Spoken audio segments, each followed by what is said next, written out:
gentlemen, we are shortly going to begin the program. I remind you once again to switch off your mobiles, and also on the arrival of the President, the national anthem will be played, and I would request all the delegates to please stand up as soon as the President arrives in the hall.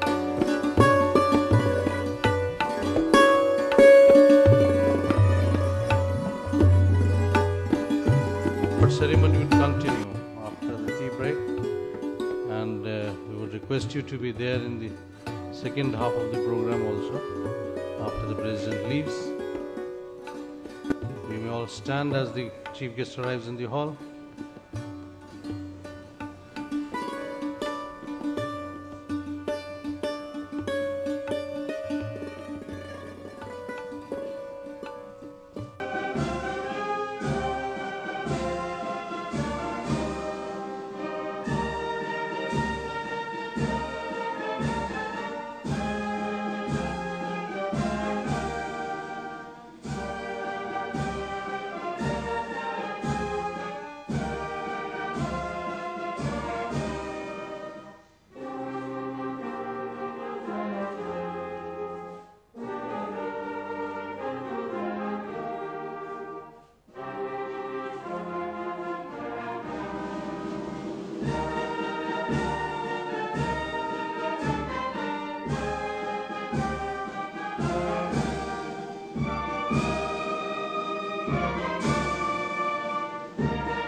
Ladies and gentlemen, welcome to the 85th ICAR Foundation Day and Award Ceremony of Indian Council of Agricultural Research. We are indeed honored today with the presence of Honorable President of India, Shri Pranab Mukherjee, amongst us. We start the program with the ICAR song.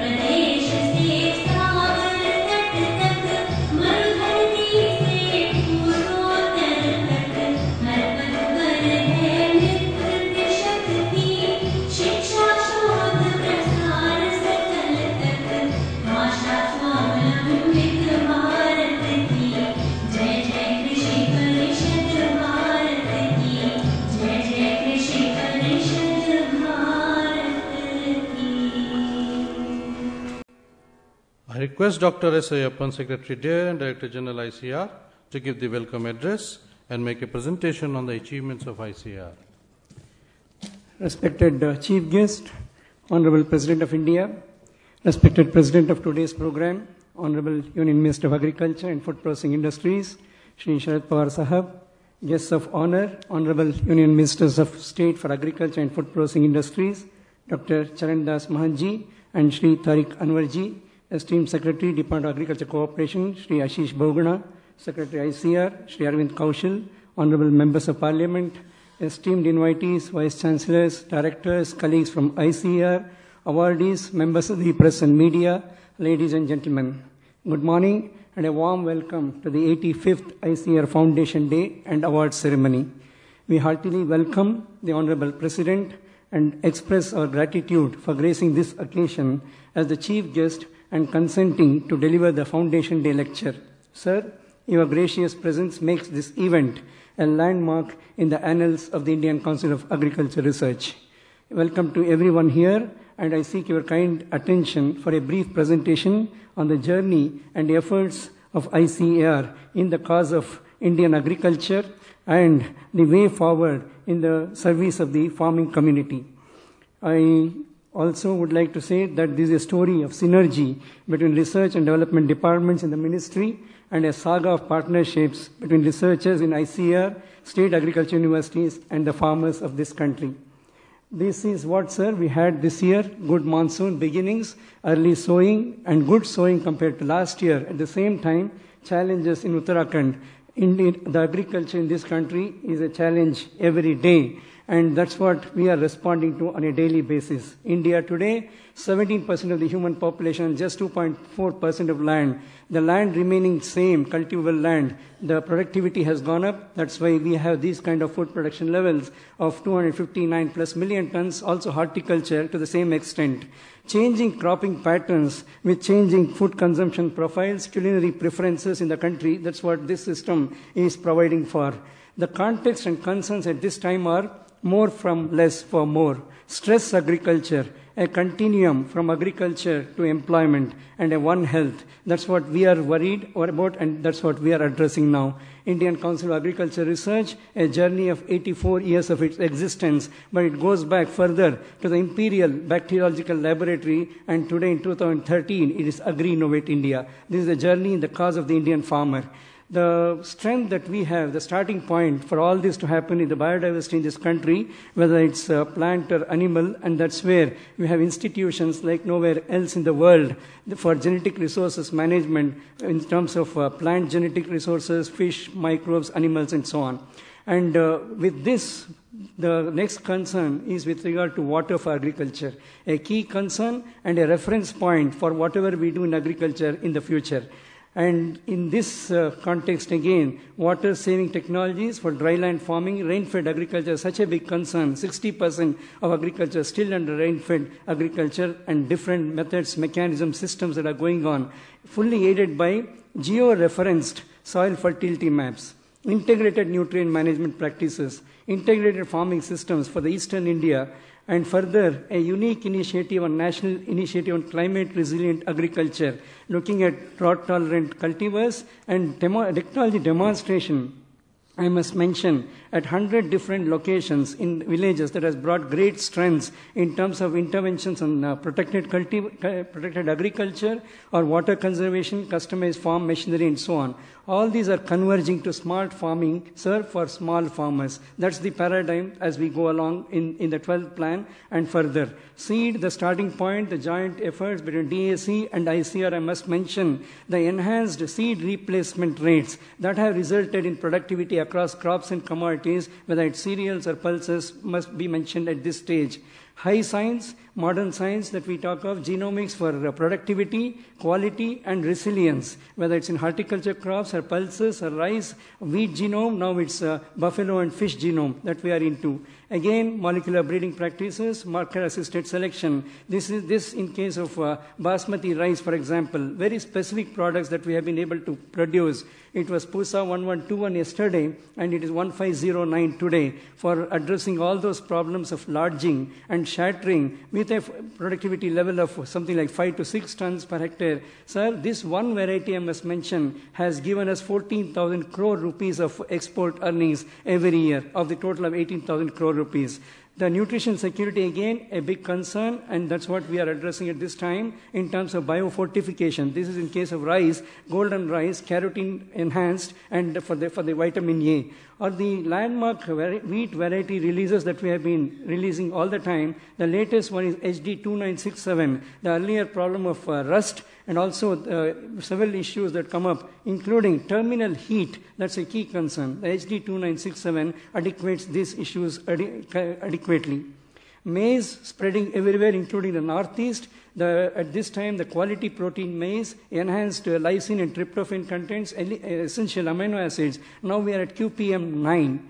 And in case of coarse cereals and millets, sorghum, finger millet, ragi, for example, all these a complete value chain from produce to the market in terms of health foods.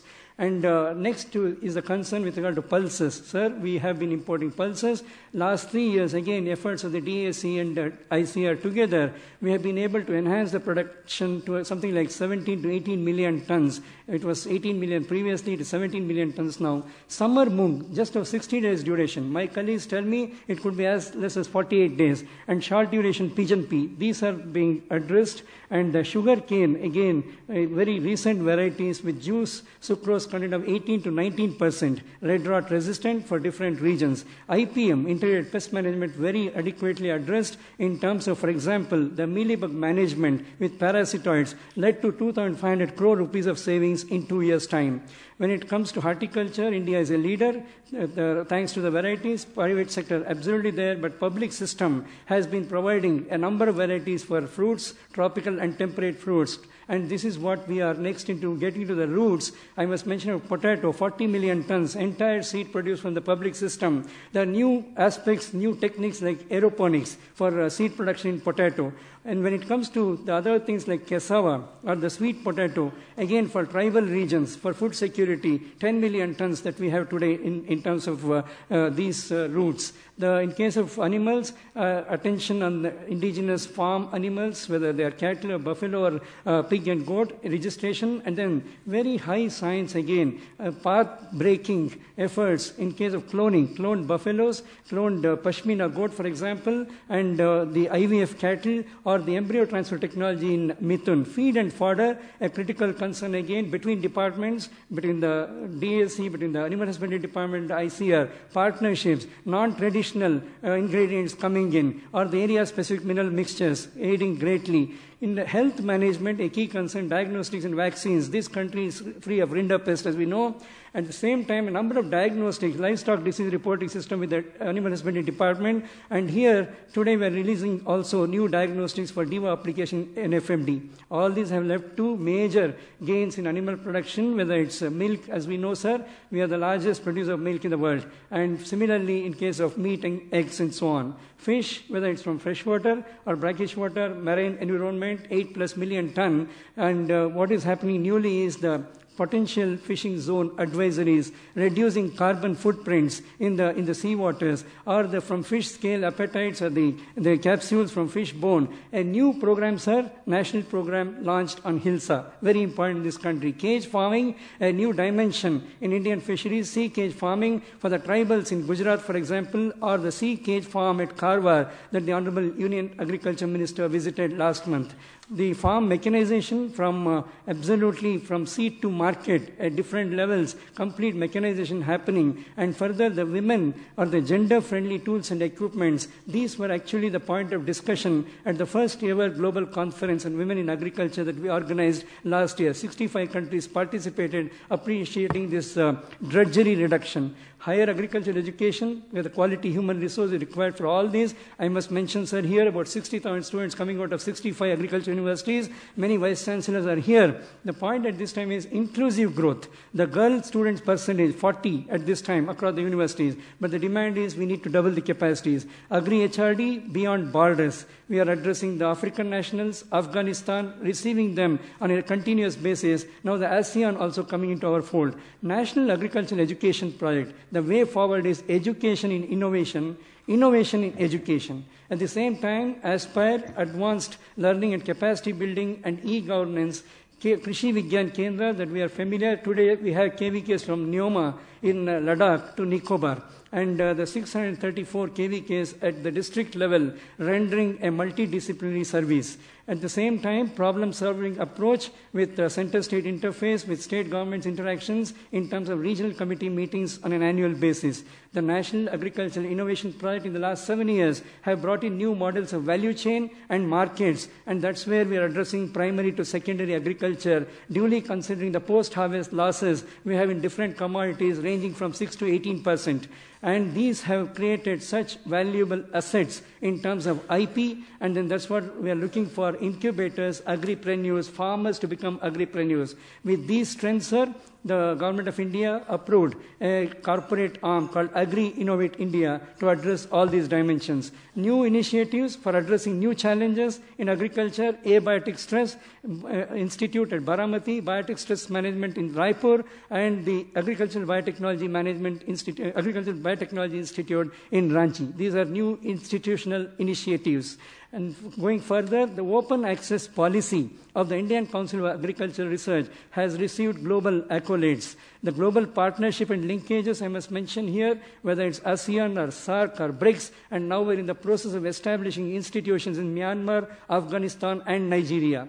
The ASEAN-India Agriculture Ministerial Meet held at this very hall was a landmark event in our cooperation, and further also we are getting into global issues of transboundary diseases, for example, or as we go along, the issues of the issues of the new initiatives of Borlaug Institute for South Asia, a tribute to late Dr. Norman Borlaug, who enabled millions fed.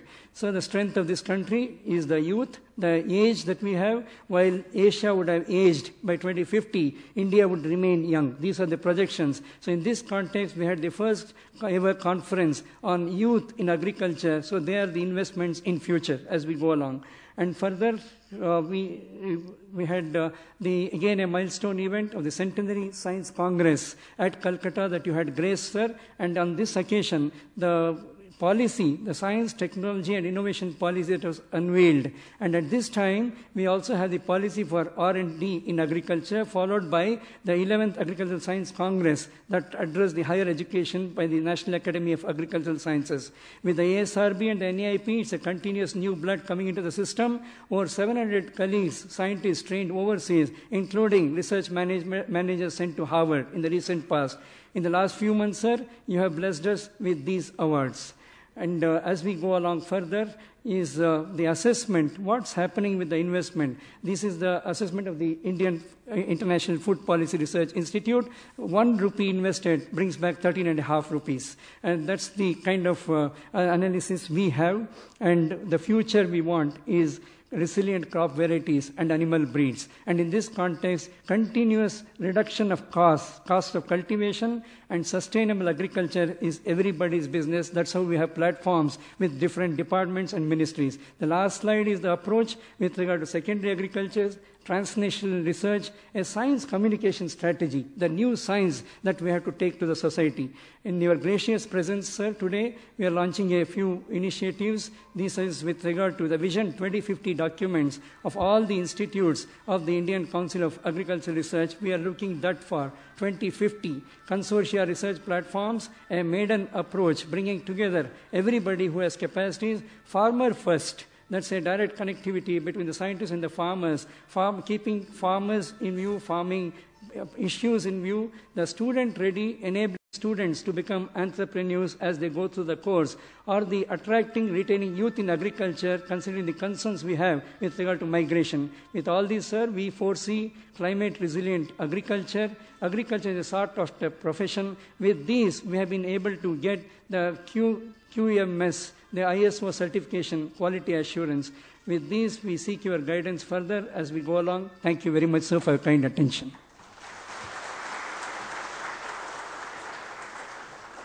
Thank you, sir.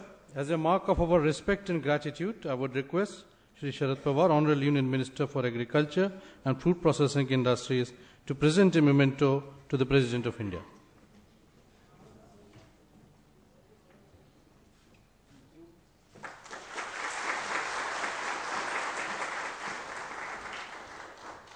Thank you, sir.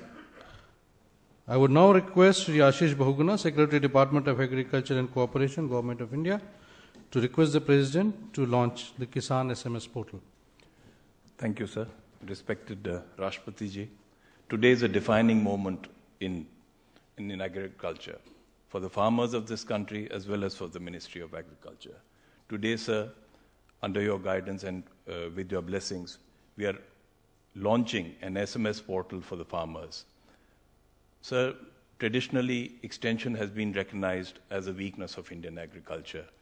We have in-house tried to use ICT to build a model by which we can send SMS advisories to all recipient farmers, all farmers who possess mobile phones, either from Delhi or from state headquarters or from district headquarters, KVKs, the agriculture universities.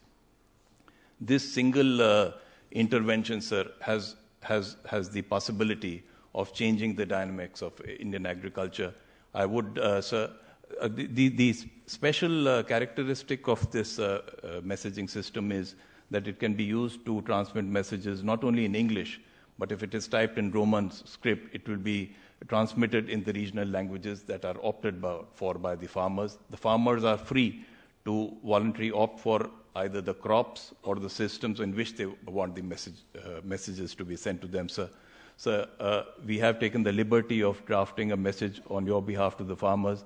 So if you would be kind enough to push press the electronic mouse in front of you. Yes, sir.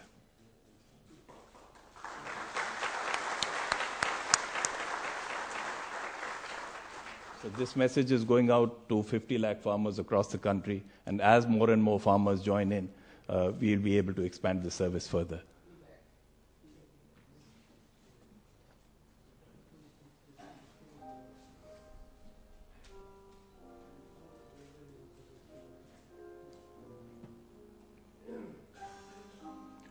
So this is where all the messages will be funneled in from, whether it's from the KVKs or from the ICR system or the Department of Agriculture, funneling into this system and pouring down to each corner of the country, whether it's all corners of the country, to all the farmers who have mobile systems, and providing them with real-time based information, whether it's on prices or markets or schemes or even advisories to do with the weather.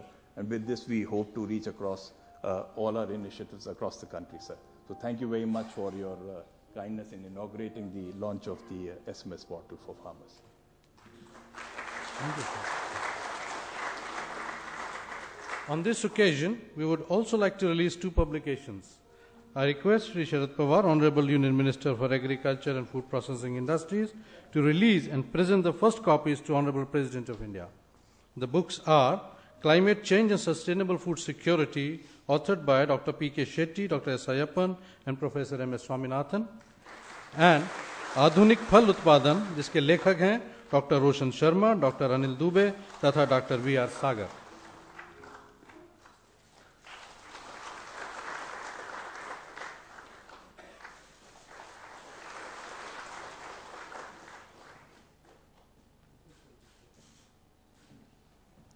Ladies and gentlemen, we now begin the celebration of exceptional successes achieved by individuals and institutions through grant of ICAR awards in various categories. I request the Honorable President of India to kindly confer 5 national awards.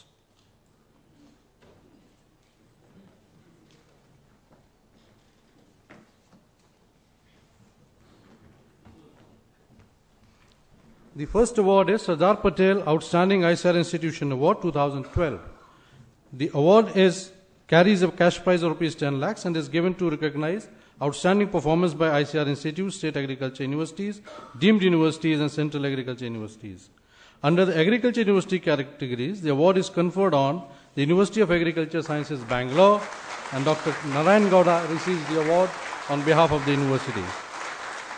The university is involved in interdisciplinary education at graduate and postgraduate level and has emerged as an educational hub with international repute. The award for Outstanding ICAR Institution in Large Institutes category has been given to ICAR Research Complex for NEH Region, Umiam, Meghalaya. I request Dr. S.B. Nichan, Director, to come to the dais and receive the award. The institute, located in the remote part of the country, has made commendable contribution to the agriculture research, extension and educational development in the region. The award for Outstanding ICAR Institution in Small Institutes category has been conferred on National Institute of Animal Nutrition and Physiology, Bangalore, and I request Dr. C.S. Prasad, Director, to come onto the dais and receive the award. The institute, with a mandate to conduct basic and fundamental studies related to biophysiological translation of nutrients, has become a role model for scientific success of the country.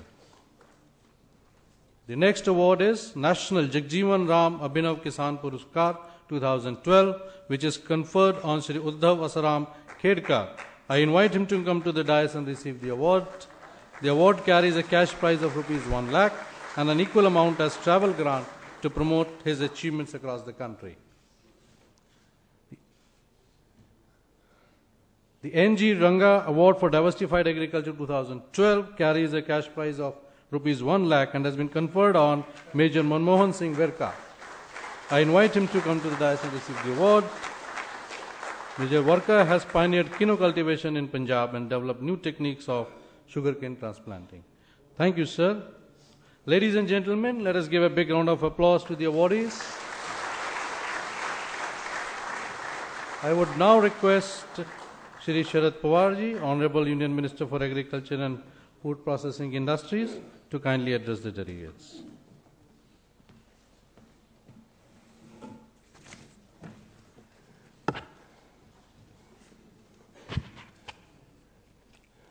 Respected President Shri Pranab Mukherjee, my colleague, Minister of State for Agriculture Shri Dr. Charandas Mohan Kanwar, Secretary Department of Agriculture, Research and Education, and Director General of ICAR, Dr. S. Ayappan, Secretary Department of Agriculture and Cooperation, Shri Ashish Bahuguna, Secretary ICAR, Shri Arvind Kaushal, Secretary Department of Animal Husbandry and Fisheries, Shri Patri, Secretary Minister of Food Processing, Shri Siraj Hussain, Vice Chancellors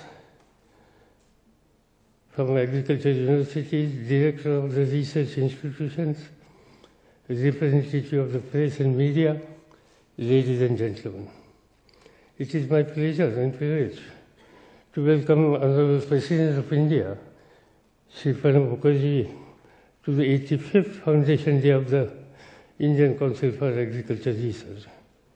Sir, we are confident that your presence here will be a source of encouragement and inspiration, not only for the scientists and awardees, but for the entire agriculture community in the country. I also take this opportunity to welcome all the distinguished invitees who have made it convenient to be here and congratulate the award winners. The Indian 5-year plan witnessed an average annual growth of 3.6% in agriculture and allied sector, against the target of the 4%.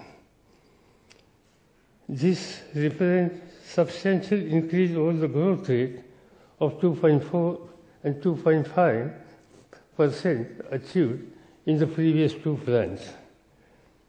The higher growth rate in agricultural production was brought about the improvement in productivity. Agriculture research has played a vital role in agriculture transformation, and the ICAR, in a partnership with agriculture universities, has developed a number of technologies that are being used by the farmers on the large scale. Many of our schemes and missions introduced in the last 2 years, 2 5-year plans, have paid rich dividend. RKBY, National Horticulture Mission, National Food Security Mission, bringing green revolution to the eastern India, have all achieved much more than what has been targeted. However, the climate change is threatening the growth of sustainability of the agriculture sector in our country. Most models predict that rising temperatures and increased frequency of the extreme events will significantly impact production of the food grains, affecting both food security and livelihood of the millions of small and marginal farmers. The National Mission for Sustainable Agriculture, under the aegis of the National Action Plan on the Climate Change, seeks to address issues related to sustainable agriculture in context of risk associated with the climate change. The ICAR has launched a national initiative on climate resilience agriculture to assess the impact of climate change on the agriculture and allied sector in the country and evolve cost-effective adoption and mitigation strategies. The technology demonstrations are being carried across the length and breadth of the country. There are other formidable challenges, such as the shrinking land base, dwindling water resources, shortage of the farm labor, increasing costs and uncertain associated with the viability of international markets, small farm traffic.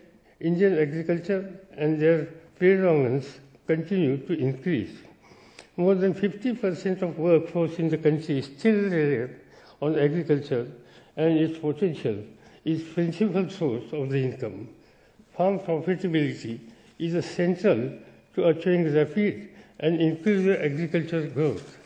Diversification towards higher value crops and livestock remain the best way not only to improve the farm income and accelerate growth, but also to reduce the stress on the natural resources. which form the farmer's produce base. Therefore, accelerating the growth of agricultural production is necessary not only to achieve the target of 8% growth in overall GDP during 12th plan, but also to realize the inclusive growth.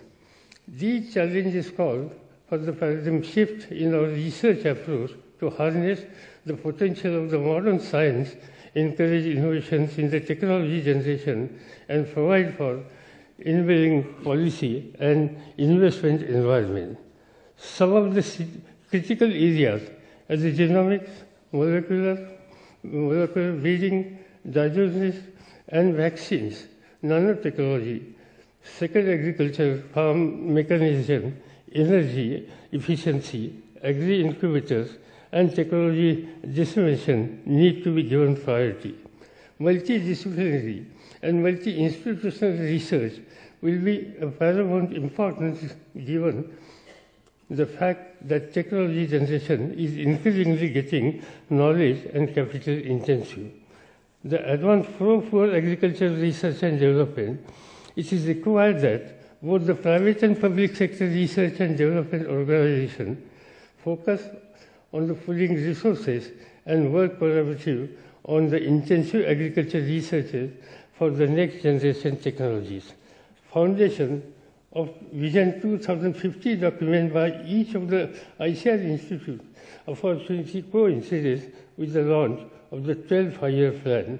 In this plan period, as mentioned by DG ICAR a short while ago, a council has proposed to take new initiative to address several priorities areas in research, education, and extension. These include creation on consortia research platform in key areas where, besides the ICAR institution, other science and development organizations would also be participating short-term and focused research projects through scheme of the extramural grants, Agri-Innovation Fund, and Agri-Tech Foresight Center for the Research and Technology Generation. Sir, we are confident that the efforts of the Council will enable technological empowerment of the farmers to achieve higher level of input efficiency and productivity to ensure sustainable agricultural growth. I am happy to inform that the Bureau of the Indian Standards has granted a Quality Management System Certificate ISO 9001-2008 to ICAR headquarters and there on 5th of July. I am sure this recognition will encourage the ICAR family to perform even better in the days ahead.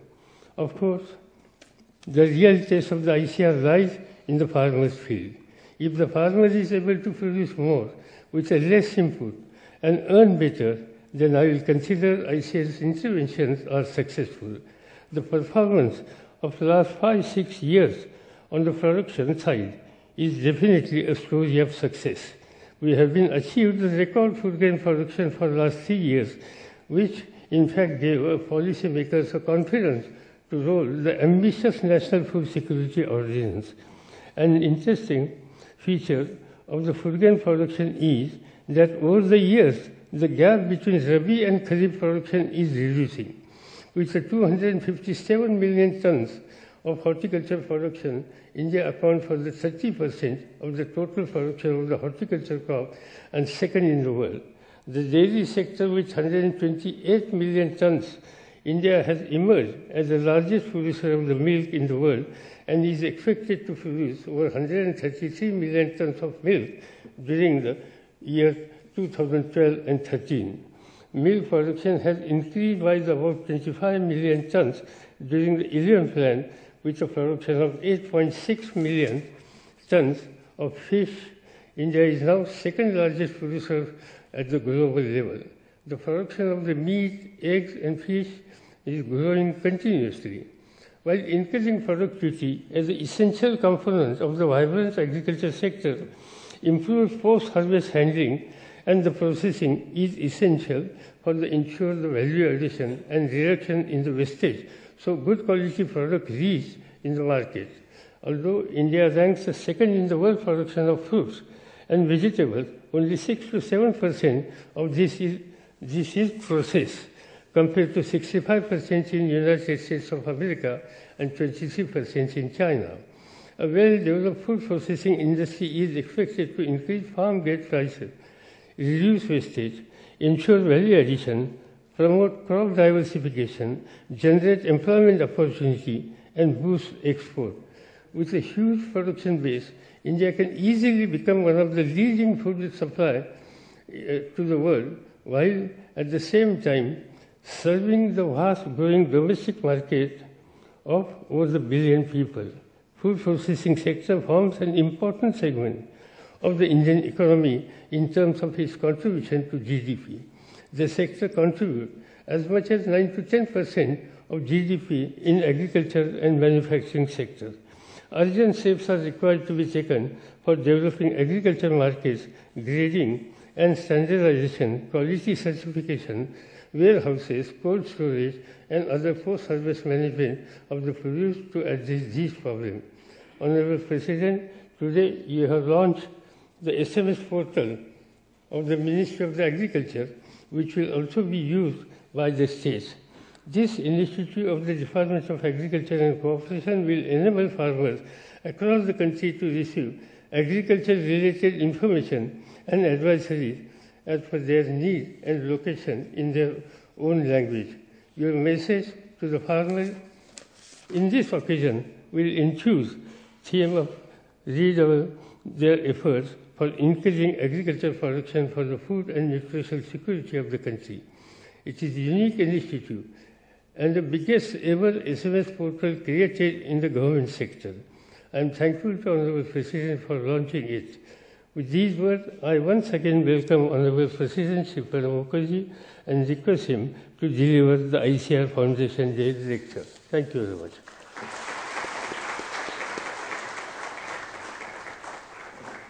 Thank you, sir, for your kind words of advice. May I now request Honorable President of India to kindly deliver the Foundation Day lecture.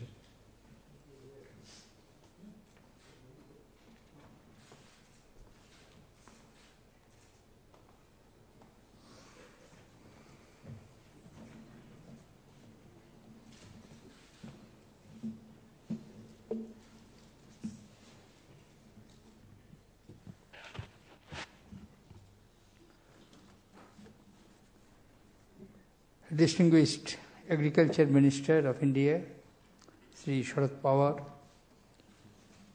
Dr. Charan Das Mahant, Minister of State for Agriculture and Food Processing Industries, Sri Tariq Anwar, Minister of State for Agriculture and Food Processing Industries, Dr. Ayappan, Secretary, Department of Agricultural Research and Education and Director General, Indian Council of Agricultural Research, Sri Ashish Bahuguna, Secretary, Department of Agriculture and Cooperation, Sri Aravind Kaushal, Secretary, Indian Council of Agricultural Research, distinguished Vice Chancellors, eminent participants, distinguished awardees, guests, ladies and gentlemen. It's indeed a privilege for me to be associated with the 85th anniversary of Indian Council of Agricultural Research and also being honored to deliver the Foundation Day speech. When I was listening to the observation of Sri Sharad Pawarji, my mind went back to the mid-70s, rather early 70s, when another distinguished son of Maharashtra, Sri Y.V. Chauhan, the then Finance Minister, while presenting the budget for the 1974, as many of you may be aware, it was one of the worst financial crises in that year, and where, after the presentation of the regular budget, certain measures were to be announced, almost in the form of a budget, to overcome the financial crisis. While presenting that additional proposals, which included impounding of dearness allowance, impounding dividend, and also certain strong measures against smugglers and profiteers, Sri Chauhan made his observations that whole Indian economy is moving around food, its production, procurement, and distribution. And I wish if I could have attained self-sufficiency in food production. After almost 4 decades, under the dynamic leadership of another illustrious son of Maharashtra, India has not only achieved self-sufficiency in food grain, but had the distinction of being the highest producer of rice, recognized by IRI 2 consecutive years. I take this opportunity of placing our record of appreciation to the leadership of Sri Sharad Pawar in stewarding the Agricultural Ministry during UPA 1 and UPA 2. And you have ensured that Indian agriculture stands on a firm footing. And the humiliation which as a young man I had to see, that Indian food minister in the 50s and 60s are moving from country to country with a begging bowl. Sometimes grain from USA under PL 480, or sometimes grains from other countries under bilateral donation. We are saved from that humiliation, thanks to the agricultural scientists and this great organization, ICAR, which is completing 85th year. At the outset, I would like to congratulate this august body for the distinguished services spanning more than 80 decades to this nation. ICAR was set up with an important mandate to plan and promote education, research, and its application in agriculture, agroforestry, animal husbandry, home science, fisheries, and allied sciences. It has today a comprehensive institutional infrastructure, including 4 deemed universities, 47 central institutes, 17 national research centers, and 25 project directorates to carry out its objectives. I am told that ICAR has developed soil fertility maps for 500 districts in 21 states. Decision support system of efficient nutrient management, watershed development models, resource conservation technologies in the Indo-Gangetic Basin, 330 improved varieties of field crops and 186 varieties of horticultural crops. The technologies and human resource developed by ICAR have made a stellar contribution in the increased agricultural productivity and production. Ladies and gentlemen, when India gained independence, our agricultural system was underdeveloped. Food grains provision was not enough to feed every citizen. Before independence in 1943, our country faced one of the world's worst food disasters, the Bengal famine, where in an estimated of 4 to 5 million people died of hunger. During 46 to 52, we imported on an average 3 million tons of food grains annually. National food security became naturally a priority on the agenda of national development. When first 5-year plan was launched in 1951, in course of presenting the concept and draft of the first 5-year plan in the Parliament, pioneer and architect of Indian planning, Pandit Jawaharlal Nehru observed, and rightly so, everything can wait, but not agricultural. As a result, from 50 million tons of total production in India today, grain production is more than 200 million tons, almost 4 times. Research and development programs were launched. New technologies, especially the seeds of high-yielding rice and wheat varieties, were procured and adopted. As a result, food grain production started increasing and food imports ultimately ended. The era of ship-to-mouth existence made way for the Green Revolution. India is today a leading producer of essential food commodities like wheat, rice, fresh fruits, vegetables, milk, eggs, and fish.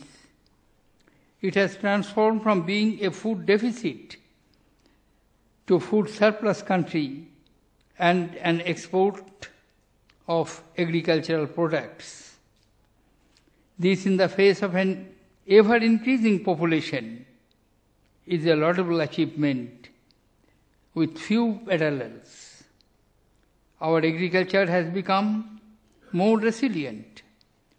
Despite our country facing 2 severe droughts during the last decade, our agricultural growth remained well above the 200 million ton marks of grain production. Once again, I compliment the agricultural research and development system of our country for their untiring efforts. I am told that agriculture is now poised for a rainbow revolution fueled by technology-induced growth in horticulture, livestock, and fishery sectors. Ladies and gentlemen, our agriculture sector has taken a great leap over the last few decades. Yet, there are challenges that lie ahead. Agriculture is the single biggest source of livelihood in our country. Some studies have indicated that a 1% growth in agriculture is 2 to 3 times more effective in reducing poverty than 1% growth in non-farm sectors. The average growth rate in agriculture and allied sectors during the 11th plan period was 3.6% as against the average growth rate of India, around 8% during this period. To alleviate poverty, promote inclusive growth on a sustainable basis, and sustain food security, increase employment opportunities, boost rural incomes, our agriculture sector must be robust. We have envisaged the agriculture sector to grow at 4% minimum per annum during the 12th plan period. The agricultural growth in the 11th plan period was driven by improved agricultural price. During the 12th plan period, the growth is demand for major crops is projected to slow down. We have to achieve higher productivity level to attain the agricultural growth target for this plan period. We must place greater emphasis on productivity driving measures such as diversification of crops, improvement in seed replacement rate, adoption of high-yielding hybrid seeds, and improvement in water management practices. Though the Green Revolution in the 60s and 70s brought about a considerable rise in the food production, the disproportionate use of the chemical fertilizers eventually led to a decline in productivity. The need for balanced use of fertilizer and pesticides should be propagated amongst our farming community through agricultural education and extension programs. ICAR and other agricultural institutions are engaged to promote fertilizer use efficiently.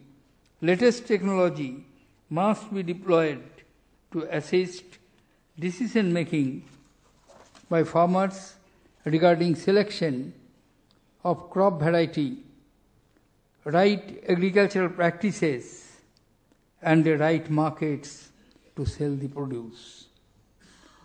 Ladies and gentlemen, the eastern region of our country, having abundant rural resources, natural resources, has the potential to achieve much higher crop productivity. At the same time, rice production in agriculturally advanced areas of northwestern India has become unsustainable due to overexploitation of natural resources like land and water. We have devised a strategy for increasing production and productivity in the eastern region to ensure food security while reducing pressures on the northwestern region. As part of the Union Budget for 2010-11, a fourfold strategy was delineated covering agricultural production, reduction in wastage, credit support, and thrust to the food processing sector. As part of this strategy, it was decided to implement the Bringing Green Revolution to Eastern India program under Rashtriya Krishi Vikas Yojana in Assam, Bihar, Jharkhand, Eastern Uttar Pradesh, Chhattisgarh, Odisha, and West Bengal to address issues of rice-based cropping system in these systems. I am happy to note that as a result of these initiatives, farmers in the selected clusters have adopted new technologies, good agricultural practice, and benefited from the yield advantage of the hybrid rice technology. Ladies and gentlemen, about 85% farmers of India have landholdings of less than 2 hectares, which restricts their full potential for production. To spur productivity growth in such farmlands, it is necessary to develop low-cost, high-weight, multi-purpose farm equipments. Mechanization of the small farms is the need of the hour, as it can also mitigate labor scarcity during the peak season. Mechanization in agriculture should be facilitated by efficient energy management to reduce dependence on conventional fuels and ensure sustainability, our research institutes must focus on renewable energy models like solar power and biofuels. Estimates have shown that seed quality accounts for 20 to 25% of the production. Timely availability of the affordable quality seeds is crucial for achieving higher agricultural production. I am happy to note ICAR and the state agricultural universities are engaged in production of the breeder seed of all major crops to meet this requirement. Agro-processing deserves priority in our agricultural policy framework. Post-production losses of the perishables and semi-perishables are very high in our country, estimated at 5.8% to 18% and 6.8% to 12.5% respectively. About 50% of these losses are preventable using suitable post-harvest technologies. Research should focus on cost-effective packaging technology to ensure easy transportation, product safety, and prolonged shelf life. Climate change poses a major challenge to agricultural production. The National Mission for Sustainable Agriculture, launched under the National Action Plan on Climate Change, seeks to devise adaptation and mitigation strategies for ensuring food security. As the impact of the climate change could transcend geopolitical boundaries, we must actively engage with all national and international initiatives to chalk out a climate-resilient developmental strategy. Development and introduction of genetically modified crops has the potential to revolutionize agriculture. The concerns over their perceived risks should be addressed by following internationally accepted procedures for assessing safety parameters. ICAR, which is involved in developing useful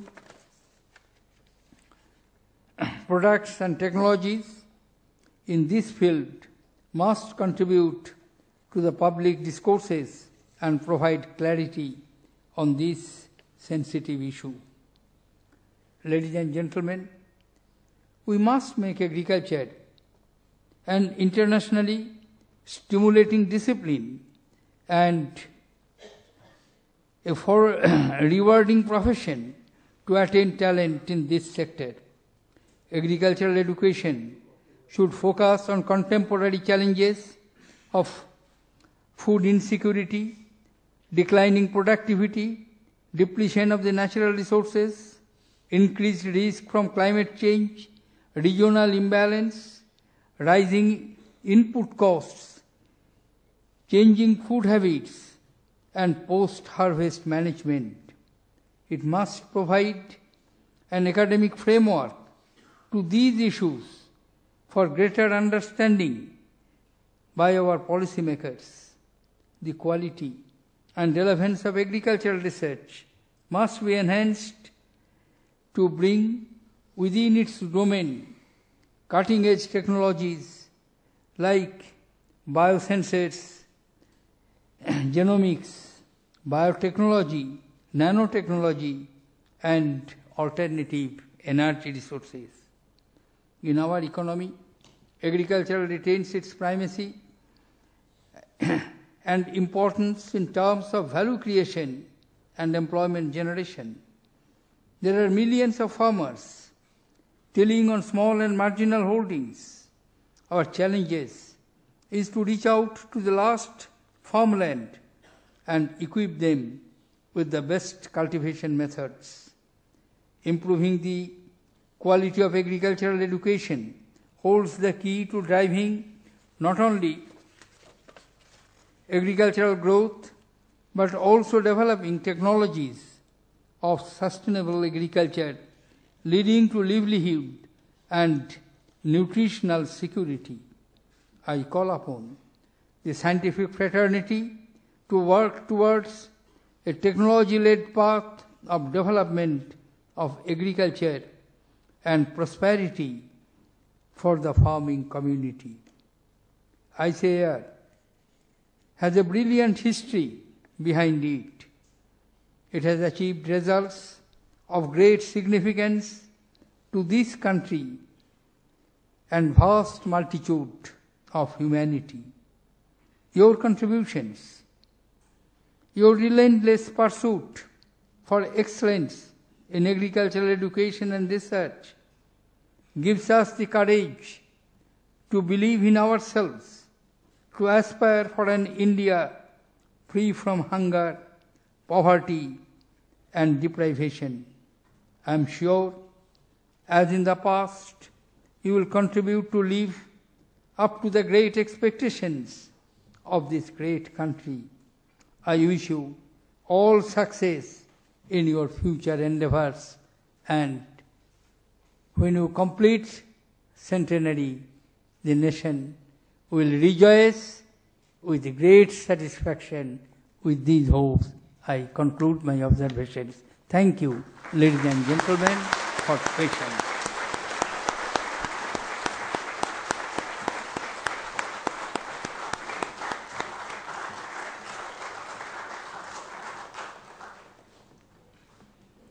Thank you, sir, for your encouraging words of wisdom and advice. Now I request Sri Arvind Kaushal, Additional Secretary DARE and Secretary ICR, to present a formal vote of thanks. Ladies and gentlemen, it is indeed a matter of great privilege that the Honorable President of India could take out time to deliver the 85th ICAR Foundation Day lecture. Sir, the ICAR is engaged in creative and practical ways to improve farming in the country. Your address holds out many lessons for us to improve our agricultural production and productivity. The Kisan SMS portal you launched and the publications that you released today will strengthen our efforts in this direction. Your presentation of awards to certain innovative efforts will encourage many more similar endeavors. The ICAR family is deeply indebted to you. I wish to express our gratitude to Shri Sharad Pawar, Union Agriculture Minister and President of the ICAR Society, for sharing with us his vision for the organization. Sir, we'll work hard and with passion to realize your vision. I also wish to express a profuse thanks to Dr. Charan Das Mahant and Shri Tariq Anwar, Honorable Union Ministers of State. We are encouraged by your support and guidance. We owe a word of appreciation to Shri Ashish Bahuguna, Secretary Agriculture, Shri G.C. Pati, Secretary DADF, and Dr. S. Ayappan, Director General ICAR and Secretary DARE, for constantly guiding our efforts. I would also like to thank the Honorable Member of Parliament, the award winners, the Vice Chancellors of Agriculture Universities, Directors of ICAR institutes, and other distinguished participants seated in the hall. We greatly value your presence here today. This event is being carried live across the country and is being watched with particular interest by the ICAR's stakeholders. We are grateful to Prasar Bharati for making this possible. I also thank other members of the print and visual media for their presence here today to cover the event. The officers and staff of the ICAR deserve to be complimented for their dedication, teamwork, and effort to organize this event. At the end, I once again thank the Honorable President, Honorable Ministers, Honorable Member of Parliament, and other distinguished assemblage in this auditorium today. Thank you very much.